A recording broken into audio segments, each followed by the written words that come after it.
Thank you so much for having me over again. It's a great honor, and that's not an understatement.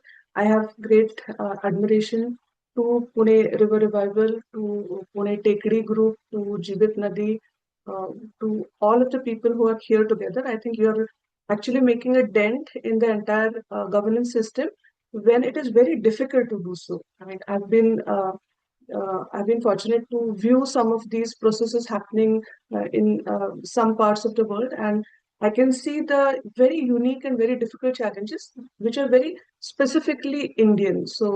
Uh, so all of this that I'm sharing, there are two parts of it. One is the technological engineering, restoration, science-based solutions, and the other is the governance change that happened.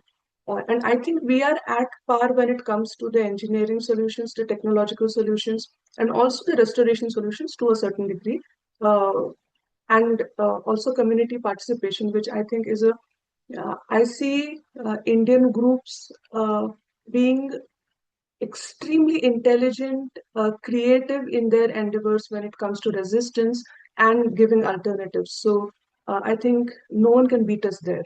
What we do need to work on, the huge lacuna, is the governance model and the governance changes. And they also, from the most radical governance systems or acts like the Wild and Scenic Rivers Act, where rivers are not dammed, from that act to having a floodplain in a city demarcated, mapped, and on live for all citizens to see.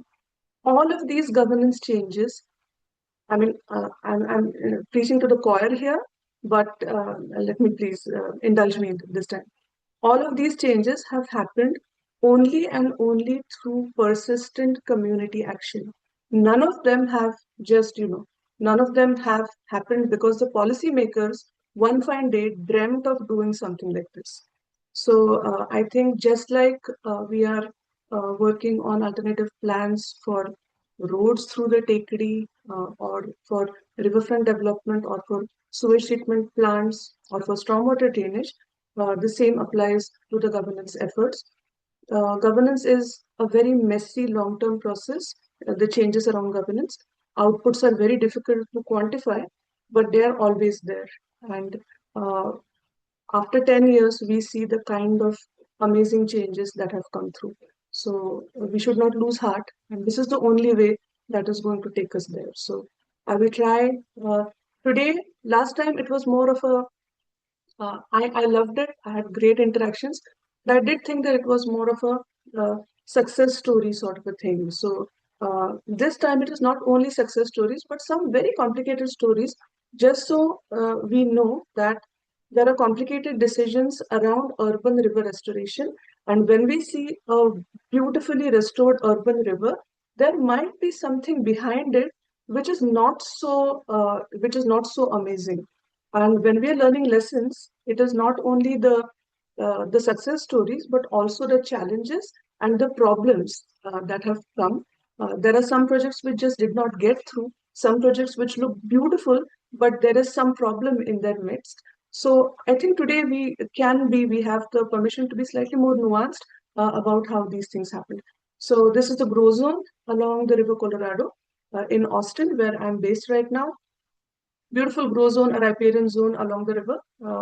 But this river, right in the middle of the city, is actually a part of a dam system. So we have three dams right in the middle of the city. So this is not so much of a flowing river. So though we see this, and I was thrilled to see a grow zone and a riparian zone and a restoration zone.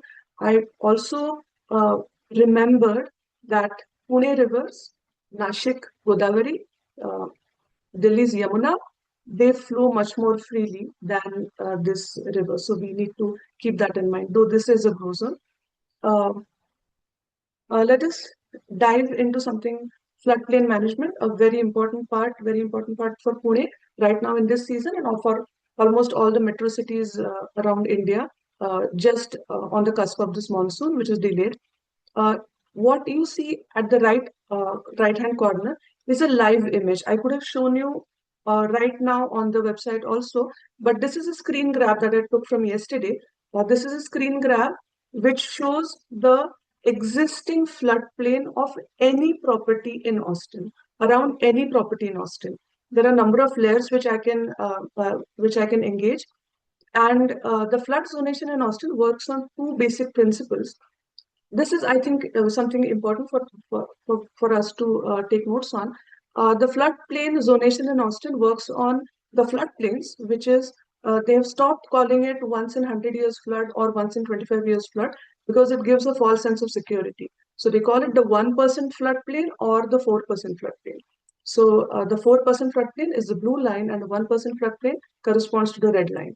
So that is the floodplain and how the water will spread in that flood. Now the floodplain, which is the striped blue section that you see right in the middle, surrounding one of the creeks, which is like Ambiloda, one of the streams of the city, a large stream of the city, that has two components. One is the floodplain where the flood will spread, and the other is critical water quality zone. So that zone is decided by the Austin Watershed Department, which will change for each creek. For example, Ram Nadi, the headwaters, might have a larger critical water quality zone because it is supplying drinking water to some vastis. Ambiloda, if it is flowing through now completely sort of irreversibly polluted zones, its critical water quality zone might be smaller, but its floodplain might be bigger. This floodplain mapping does not depend on one static reservoir or five static reservoirs staying in the upstream of this creek, like in the case of Pune. Our floodplains are based on the dam releases in the upstream, which we know, Sarang has been talking about it over and over, that a flood in at one particular time is not a function of the dam release alone. It is a function of so many things, most importantly, the free catchment flow, which is increasing with more impervious surface happening throughout the city.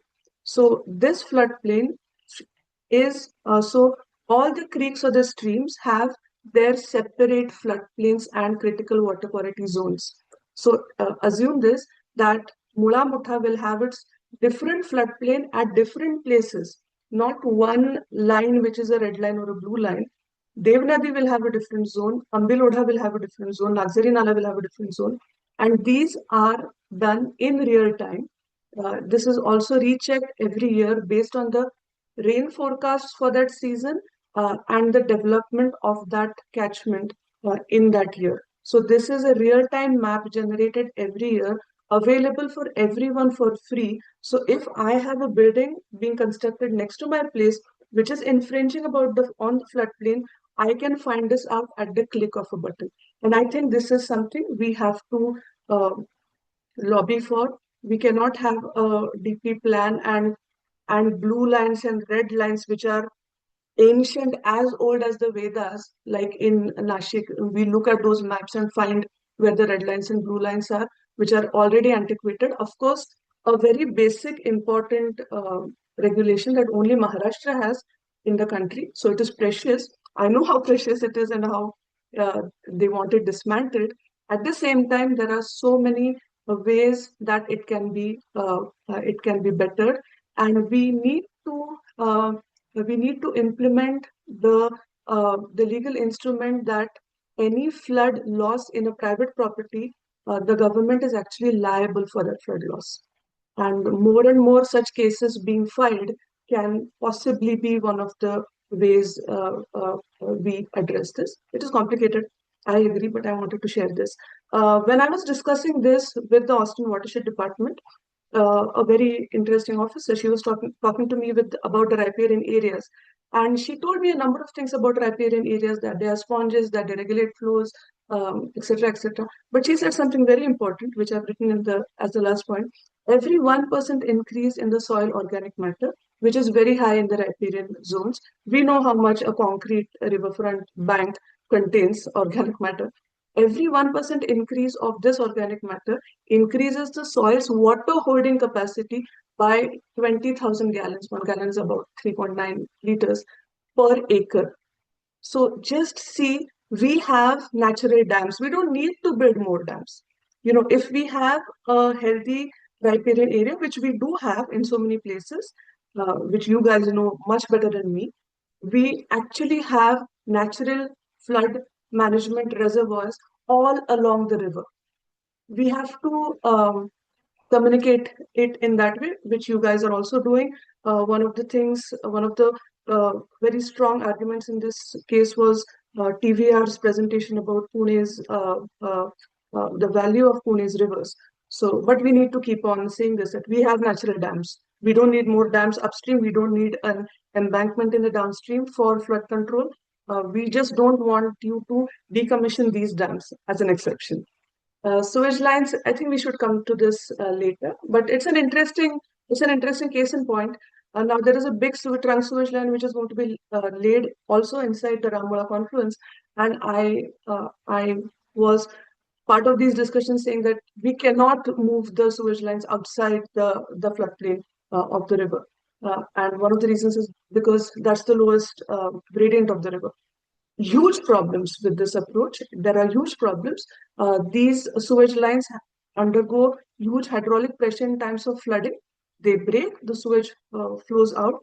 In the best case scenarios, we know in reality what happens. Most of the sewage does flow out of these lines inside the river. Moving it outside of the 25-year floodplain takes an investment because the sewage has to be pumped into those lines, but it can be done because we are not doing it because we are externalizing the cost of river pollution. And we are so rich when it comes to sewage treatment funding, right? We are getting funds from so many places for it. So this is something that we can keep in mind. So this is one of the complicated projects that I was talking about, right in the middle of the city, in the heart of Austin. Austin, of course, has about less than half, less than one third of Pune's population, so there's no comparison as such. However, the downtown areas are highly densely populated and also densely developed. This reminds me a lot of Ambiloda, though the peak flow of this creek, these are called creeks in Austin or in the US. Creeks are streams or rivulets or tributaries like Ambiloda in Pune. Uh, so the peak discharge is very low. It is like, it's about the peak discharge. Flood discharge is also about 1,500 to 2,000 cusecs. When for Ambiloda, it can go up to more than 20,000 cusecs. So you know the comparison. It's also very small. But what they have done, highly developed areas, and when I say highly developed, uh, it is completely impervious surface in the watershed. So it's a crazy situation. No standing tree around, completely impervious. So there is this project of revitalizing this creek. I went there, I've traveled throughout this creek and where it meets the river, a lot like Ambiloda. Beautiful, fantastic. I was completely bowled over. I will just take you down through some of the visuals. It also has rain gardens all along its length. Rain gardens, which you can see now. So on your left, the visual that you see is a rain garden. Right in front of it is the river. So this is where all the storm water is coming from the developed city with all its oils and pollutants and organic matter gets settled in this rain garden, infiltrates, and a little bit of it comes out. So these rain gardens line the river. Think of it as riverfront development talking in the language of rain gardens. How beautiful would that be, and how apt would that be? I was completely bowled over. This is a photo station, a very interesting photo station where also something that we can have. This is right on the banks of the river, and we take photos on this the gray thing that you see at the top of the photo station. You place your phone camera, take pictures, and send it to someone, to the watershed department or the conservancy, and that is how community actually keeps tab on how the restoration is going. Fantastic. There are so many of these photos. We can also see it on the website. I cannot play this video. This video was about the rain garden. I can just possibly show you the visual of the rain garden. So you can see the rain garden at my back. This is right in front of the river. Oh my God. Yeah. So here you can just see how this flows. There's a small basin and it goes right into the river. So we have these videos. I have given them to Prajakta. You can see them, and you can actually see how the rain garden is constructed. Very interesting. Uh, okay, let me just go through the beautiful parts of it first. So this is where the creek actually meets the river. All of this area was opened just one day before I came here, before I visited this place. That was the inauguration. I could not go to the inauguration, but I went there next day. And this is where this creek meets the river. This is, and 5 lakh native plants have been planted along the banks. The banks have been completely restored. The channels have been taken out. It was entirely channelized. The channels have been taken out. The banks have been stabilized, and 5 lakh native plants have been planted along this zone. All of them are also water treatment plants. Very beautiful area. People are, they are so starved for green spaces. There is native seeding area right along the creek. Very beautiful. And this is the bioretention pond where finally the water of the creek meets the river. So there is a bioretention pond there with emerging hydrophytes, submerged hydrophytes, and plants which actually absorb the organic matter and the heavy metals and regulate water temperature. And that is how the water goes out. I was so, I was like, this is the stormwater drainage facility. I mean, have you thought of a stormwater drainage facility having birds and animals and plants? And there's also an island where the creek meets the river, and that island is now converted into an island preserve. Reminds me of Ambiloda so many times. Ambiloda also has this island. We know what that island is made of, but it does have that island, right? So yeah, so very beautiful, etc., etc. However, when I went slightly deeper into understanding how was the storm managed, how are the peak flows managed in this creek, what I actually found was this creek has shortened, has actually made the floodplain smaller. It has removed 28 acres of floodplain from the development mapping. They have sold those 28 acres and have funded this project. Uh, it is a partnership between the federal government, that is the central government, the Austin city, as well as a conservancy, that's an NGO, which is called as the Waller Creek Conservancy. They have sold this and they have made this into how was this creek storm proofed? This is how it was storm proofed. All of the storm water drainage, because they said that, and I agree. I mean, see, you have to understand the complexity of the situation. For example, Ambeloda, which has this diurnal fluctuation of what more than it takes nearly thousands of liter per day from the when the uh, water releases flood during the peak times, that is in the monsoon and the evening, and then there is so much flooding because of the impervious surfaces. Where is that water going to go? So they have actually made a tunnel underneath the stream. So there is a tunnel underneath the stream which you can see, and that tunnel meets the river. Okay, and what you see on the stream is actually water which is pumped from the river, pumped up through the tunnel and flows inside the creek. It is, I was a bit disillusioned. Let me tell you frankly, I was pretty disillusioned after I came to know this, because this is, in that sense, it's a very beautiful system with 5 lakh native plantations and trees and an urban, area where everyone comes together, admires the creek. But this creek is actually flowing underground. Where it meets the river, it's even lower than the level of the river. So it has to be continuously pumped in the opposite direction, and the water then flows into the creek.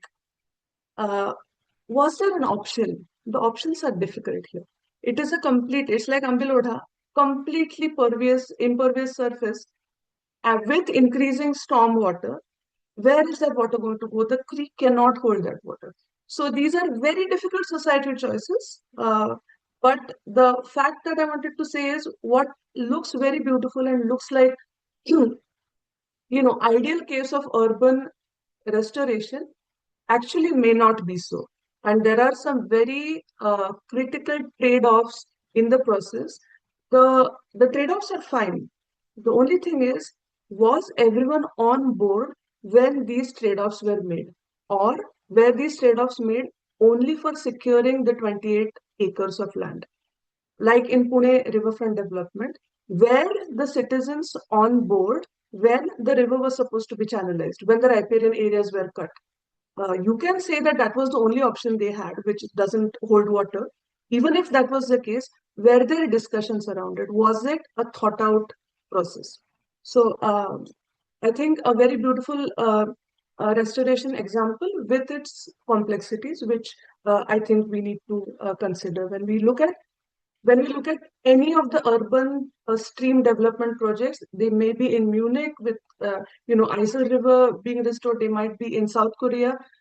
These are engineered systems. Now, is that in principle incorrect? I don't think it's incorrect. There is no option at some points, but has that been a societal choice? Is something that we need to, and also we need to be more conscious about all these efforts.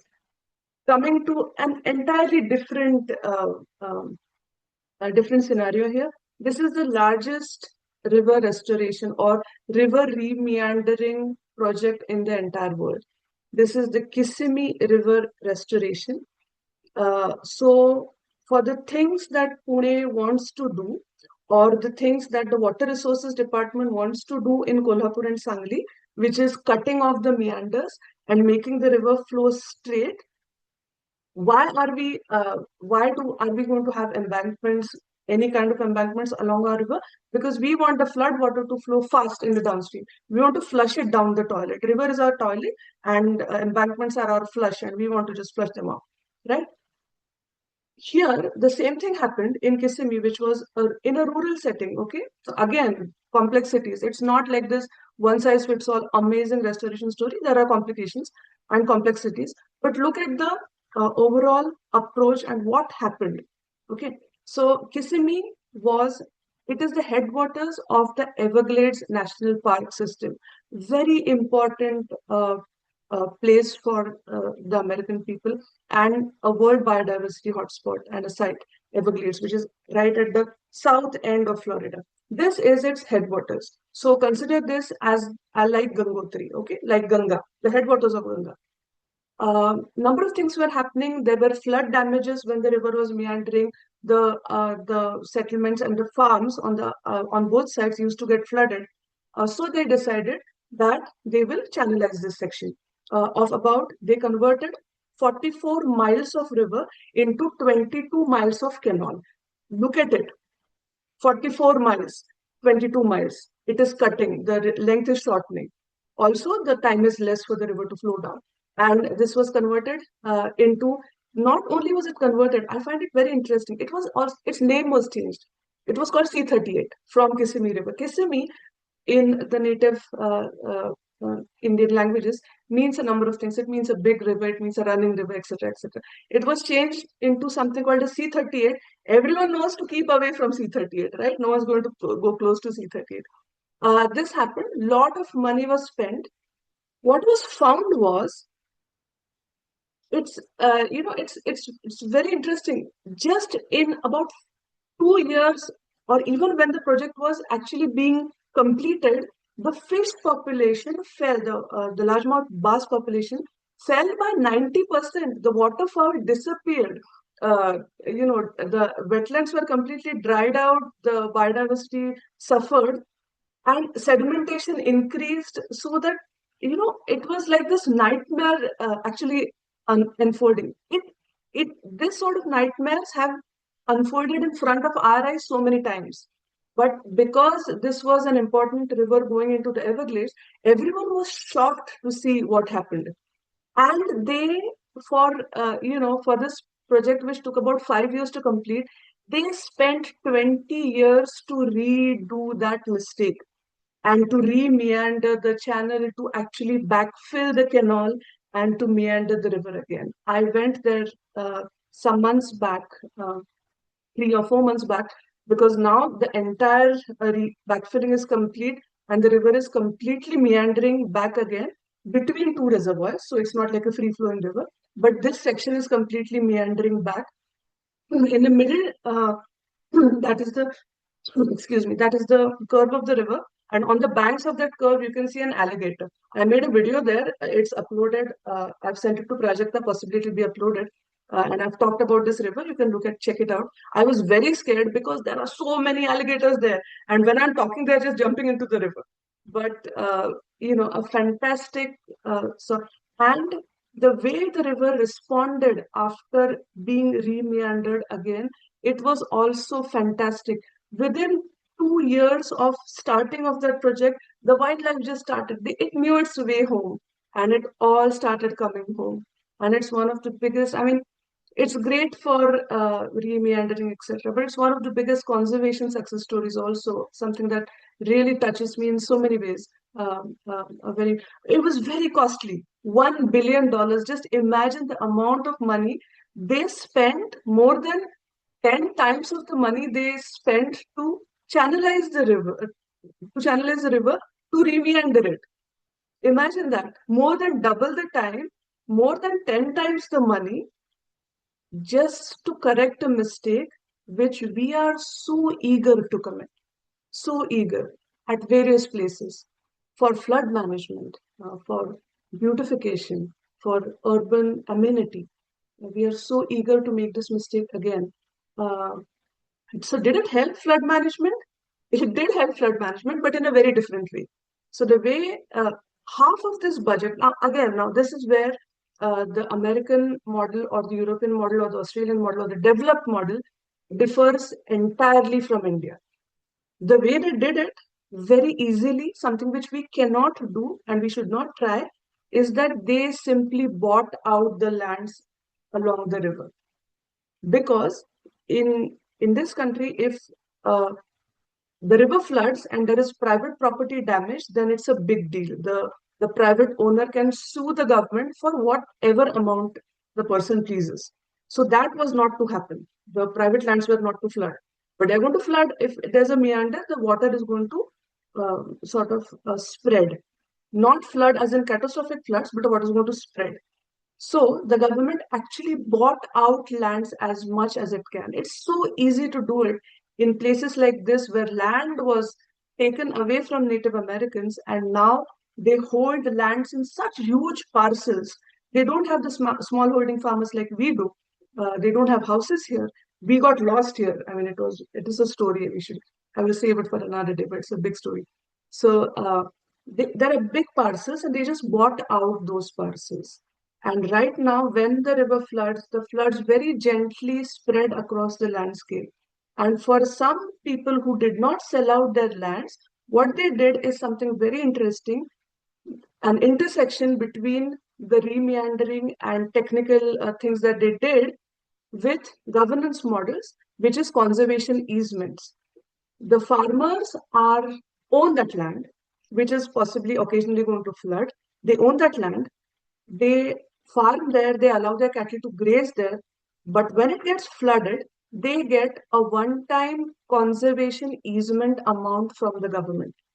But they're not supposed to build anything on it, and they're not supposed to sue the government, and they're not supposed to die or drown going in there during the floods.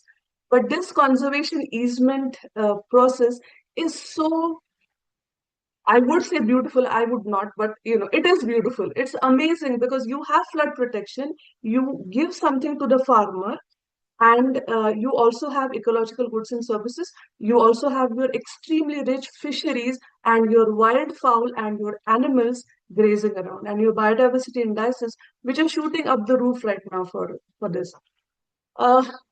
It takes us to one question. I think it's a very important question.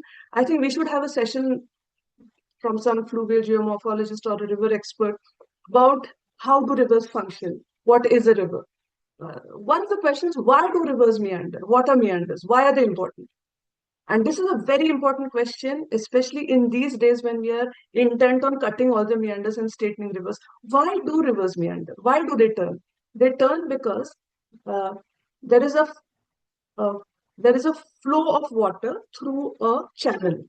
Now, because when water is flowing through a channel, it is experiencing resistance from three sides, the two banks and the bottom.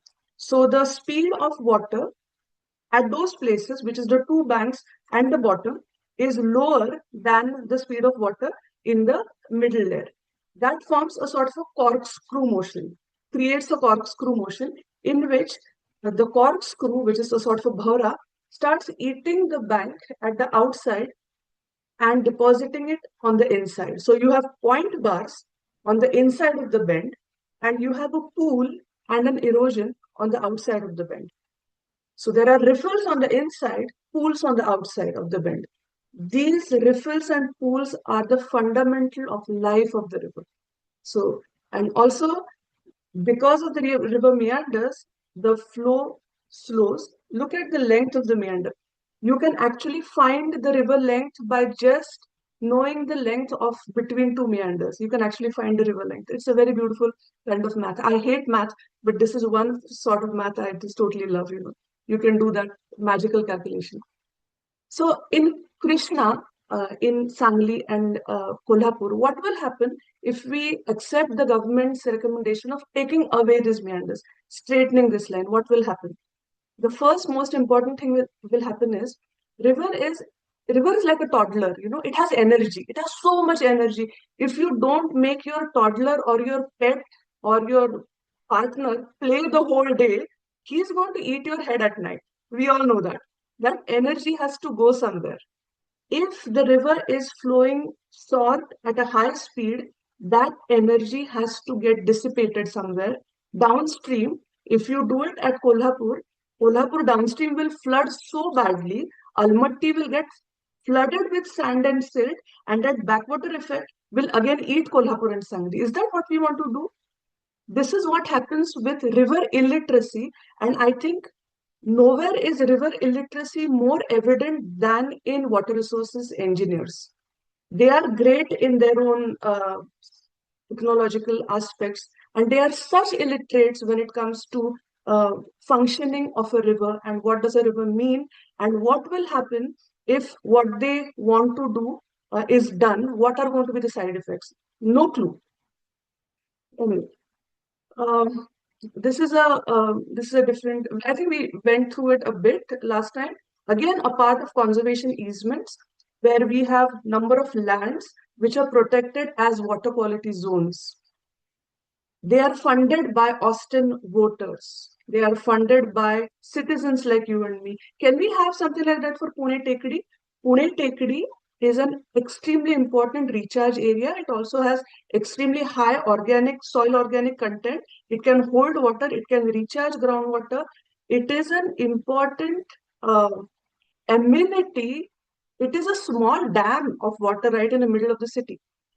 And the way wildlands for water work in so many places in Europe, in Australia, also in US is that the government buys it or gets into conservation easement with the owners where they are supposed not only to have long-rooted grasses and trees on their lands, but also supposed to keep the river, the stream path and the small brook path clean.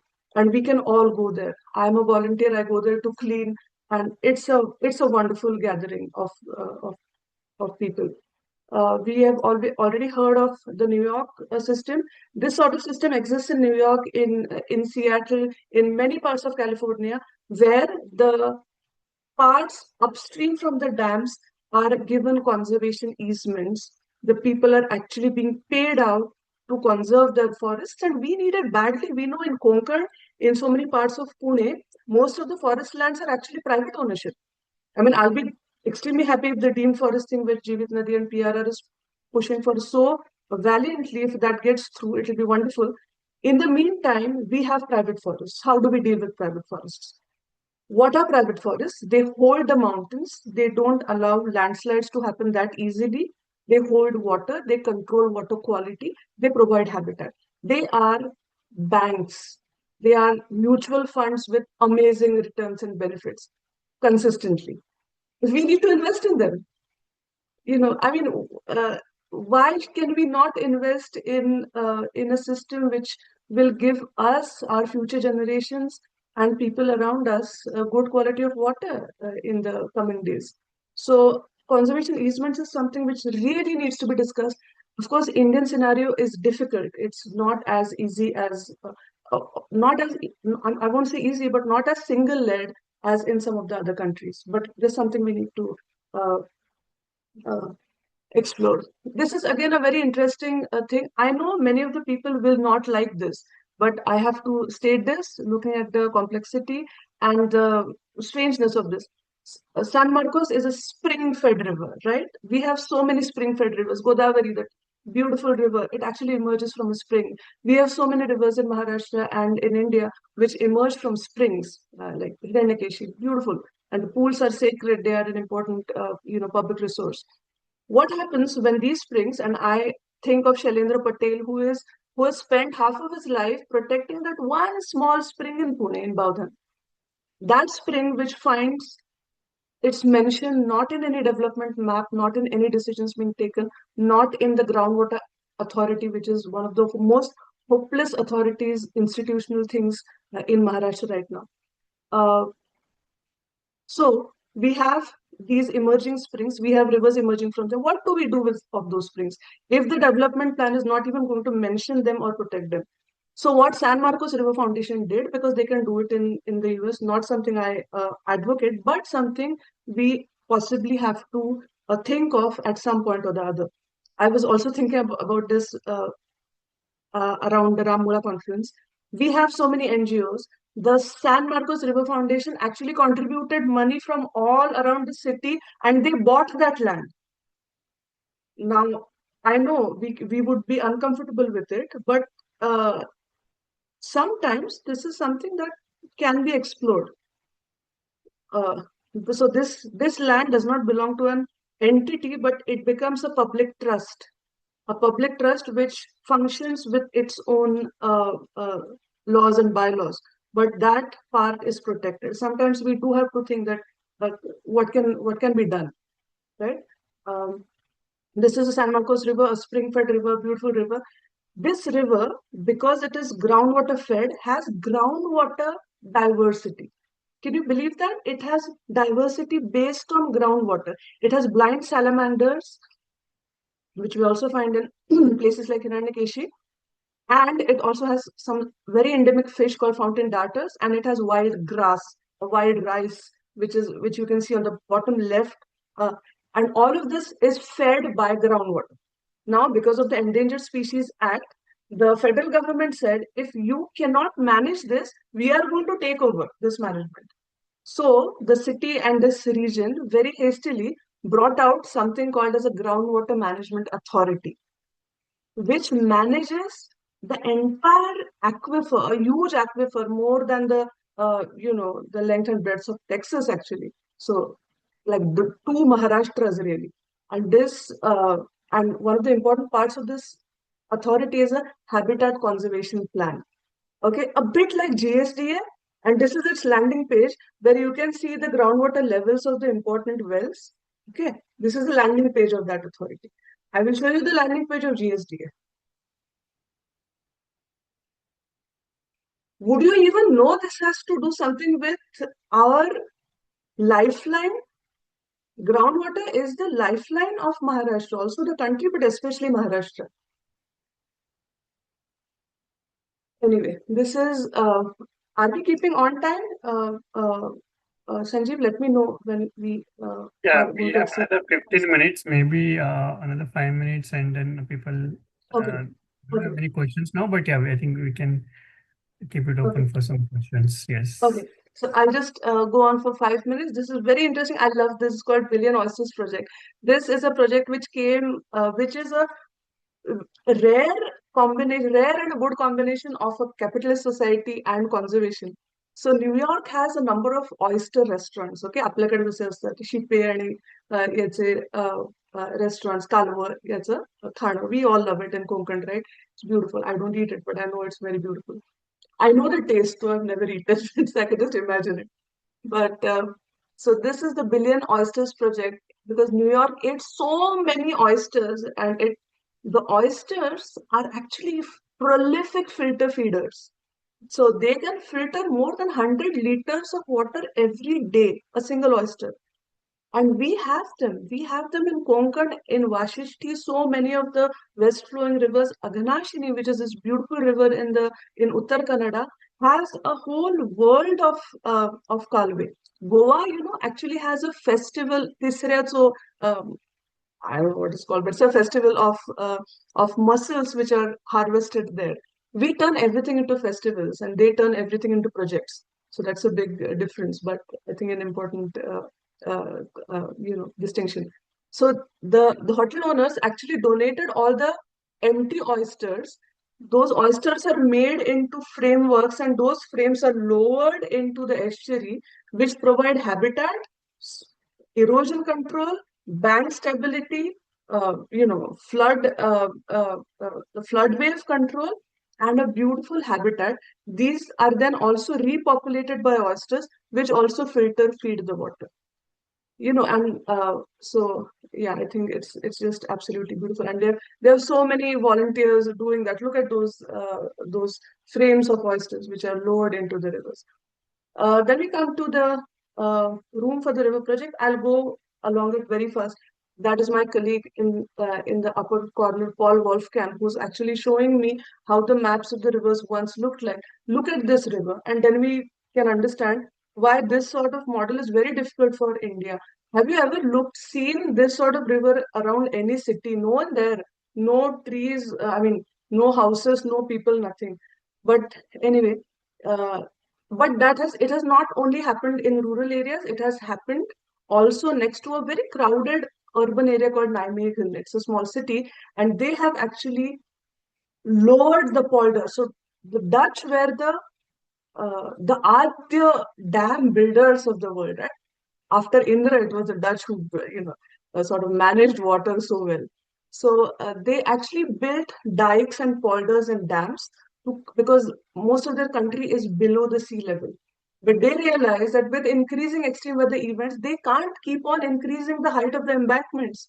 So what they did was actually made space for the river, even in city areas. It's much easier for them because they had to compensate the people who lived there, but that population was very low. In India, that population is going to be so high. There are going to be so many equity questions around it. But something we can explore at, and that's why this shows the remaining pockets of red and blue lines that we have today around Pune and Pimpri Chinchwad and Godavari and Nashik and Indore and Yamuna. They are precious. They're worth their weight in, like I said, platinum or whatever. Yeah. So this is how they've actually lowered down the level of those walls. This is Nijmegen. On this side, they have completely cleared and made room for the river to flood. And as usual, the flooding in the city has come down tremendously. Okay. This is just the last thing I want to highlight. This point again, some points are going to be, we are going to lose a section on dam removal, but maybe we can discuss it later. This is a very important project I want to talk to you about. This shows why we have to be very careful getting involved with political parties when it comes to restoration. Political parties are way too smart. They have their own benefit in mind. They can use communities, they can use groups. There was this huge project in the Mississippi Delta in the US, like Godavari and Krishna Delta in India, which is also being eaten by the sea because the dams in upstream hold back so much of sediment and water. The delta, the place where the river meets the sea, is actually being eaten by the sea. This is happening world over, happening hugely in Godavari, Krishna deltas, and also Narmada Delta, also parts of Mumbai. So you remember that report which said that Mumbai will be eaten up, etc. The timing is a bit of a is debatable. In Mississippi, which is the largest river in the U.S., a continent-defining river, in every 100 minutes, land equal to one football field is being lost to the sea. And that is happening because fresh water and sediment is not reaching the delta. So there was this very ambitious project of releasing water and sediment to the delta. But when the government changed and the Republican government came over, it said that Shrimp and oyster farming, which depends on salinity levels, is our culture. See the way things are weaponized. So, oyster farming is our culture, and we cannot have freshwater flows because it will destroy the oyster farming economy and our culture. A project which went on for years, which spent nearly $500 million, was cancelled after the new government came up because of the political party right in the middle. And they used terms like culture and livelihoods and small economies, etc. There were some scientists who were closer to this political party because they supported some of their things, small things in the middle. But when it finally came to the decision, they cancelled the whole project, a restoration project. So we have to be aware of how political parties might use groups and their dedication. This is a section on dam removal and free flowing rivers, a very beautiful. I love this entire story of, and I love to talk about free flowing rivers. We have in Maharashtra, in India, so many free flowing rivers like Aghnashini in Uttara Kannada, or Shastri, or Dabhel, or Terekhil to some extent in Maharashtra, which give us so many services. They are like universities of riverhood, what river means. And there are a number of ways how they can be protected. But I think we should just not talk about it right now, perhaps later. And so if you have any, I will just reach the end. And the last point is it's the government reforms and not governance reforms, not only economic reforms. We have so many economic reforms coming up, right? In so many years, we have economic reforms coming up, this happening, that happening. Do we have governance reforms coming up? Some great things happened because of RTI, PESA, FRA. Some really great things happened. These acts did not come out because that government was very, kind-hearted or anything. People fought for these things to happen. But the thing is, governance changes do happen. And along with the technological solutions, the governance solutions are equally, if not more important.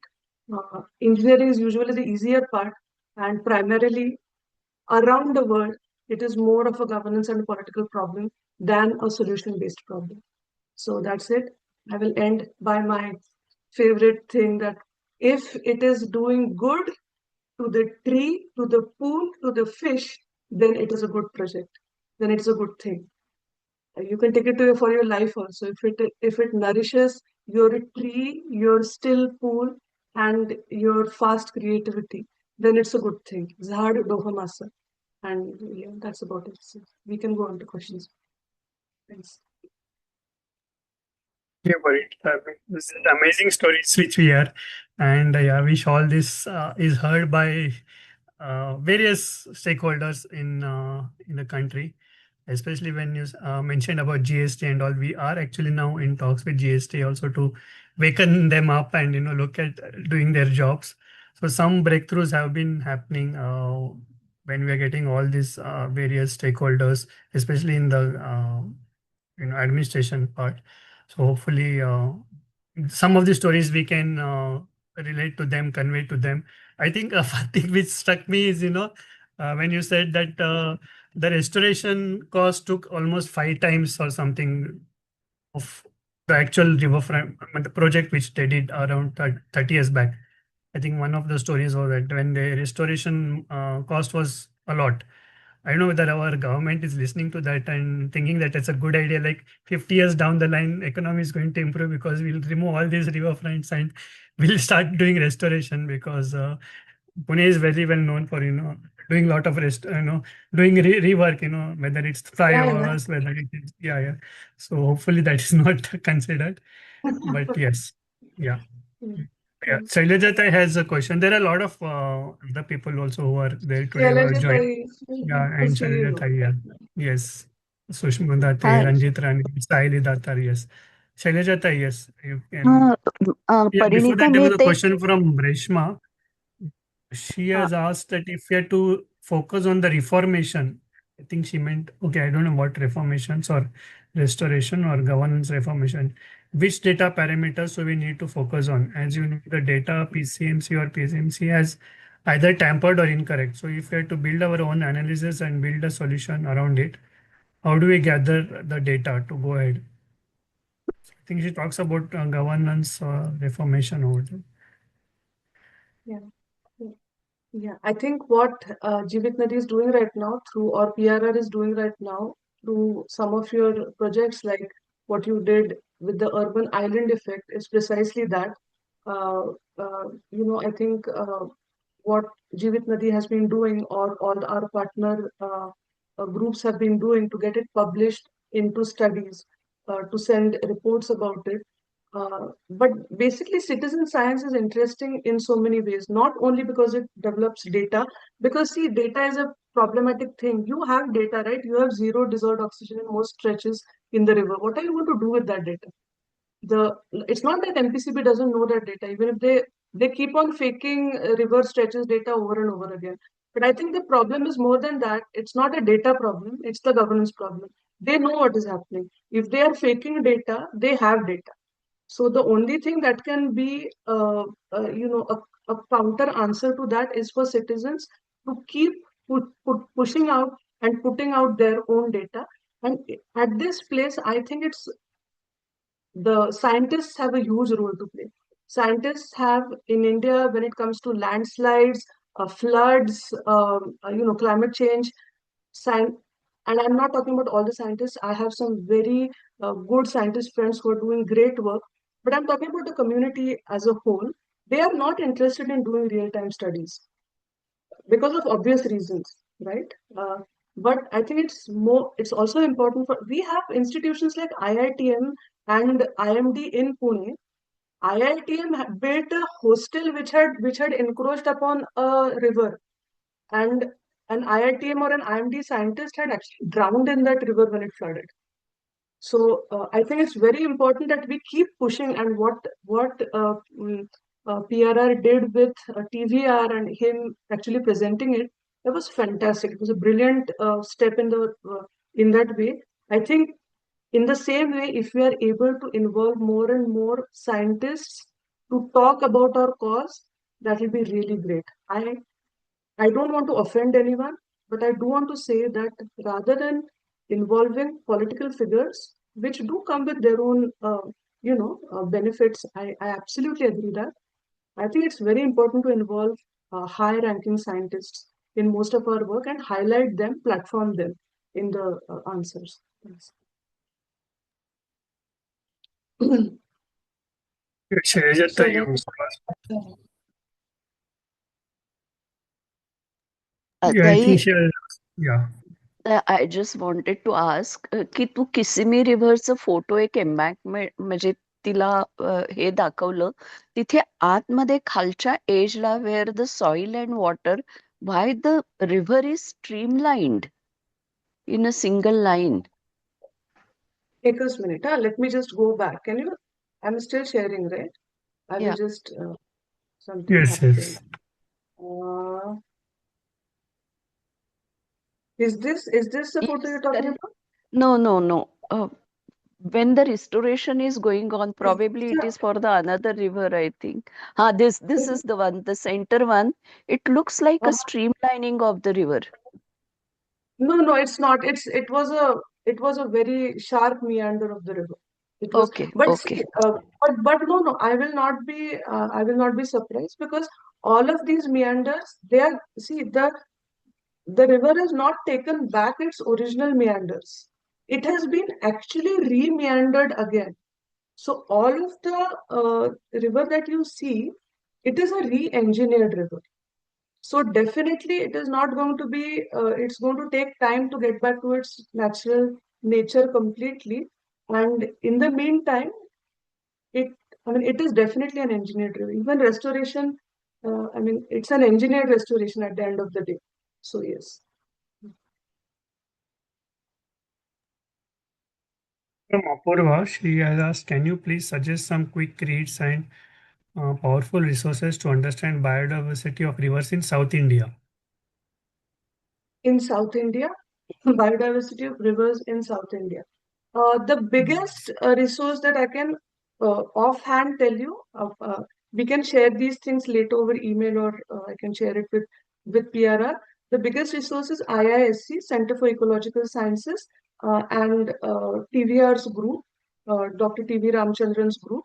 They have collected information on most of the South Indian rivers, largely west flowing rivers, but also a lot on Kaveri. Fantastic resource. They have biodiversity studies, they have GIS studies, they have flood management studies.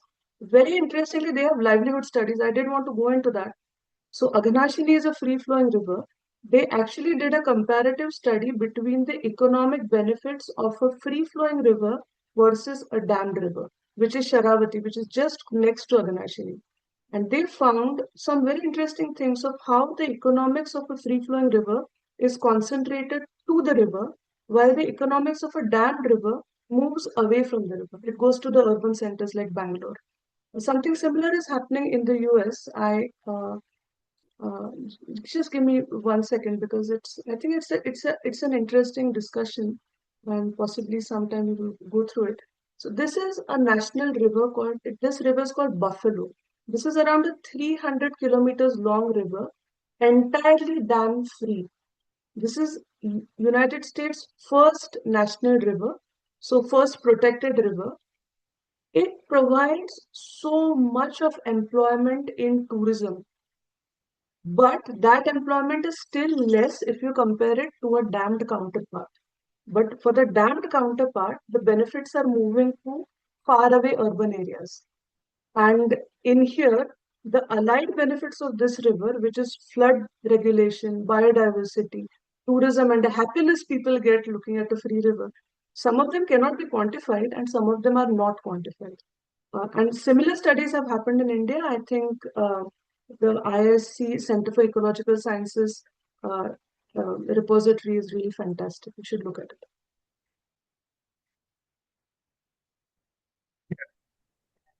Yes, maybe the last question. Would you be aware of if the Kissimmee River restoration was due to a citizens' movement? Thank you so much. It's an important question. Because I was very amazed at Kissimmee. I went there, I had a different idea in my mind about how it will be. When I saw it, it is like, it has huge farming parcels. It's not as densely populated as I thought. I said, why did this happen? Uh, uh, who pressurized this? So there are two main things. One is there is a lot of ecotourism economy around the river. And ecotourism in the US unfortunately means shooting, hunting. So they depend a lot on biodiversity, on the wildfowl, that is the wild bird population, on fishing, which depends a lot on the wide-mouthed bass population, on the fish population. So the ecotourism group were very strong.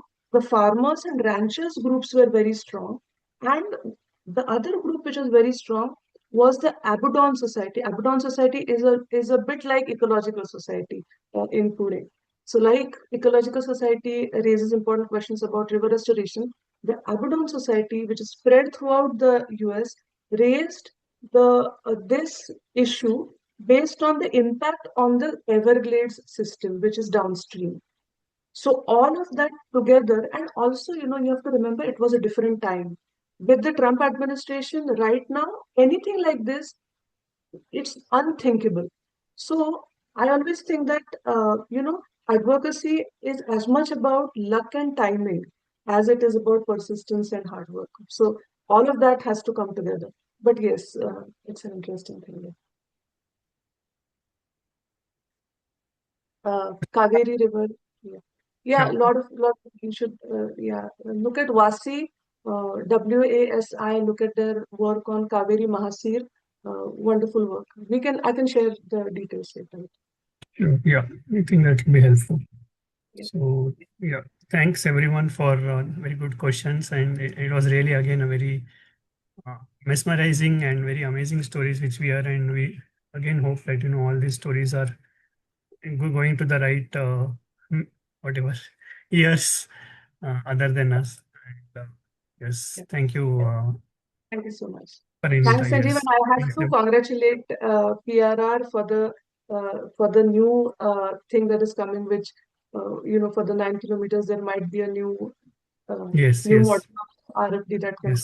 come across. I Correct. think just like these talks that we have, uh, before all the talks, PRR should take time, about 5 minutes, to give us, to share the updates about what's happening, because it's a Yeah, that's a fantastic good idea. service. Yes, yes, yes. Absolutely correct. Correct. I think we should do that. That's a very nice. Whatever. It will be wonderful. Yes, yes. All right. Okay. Thank you so much. Thanks. Thank Bye bye. you. Thank you. Bye.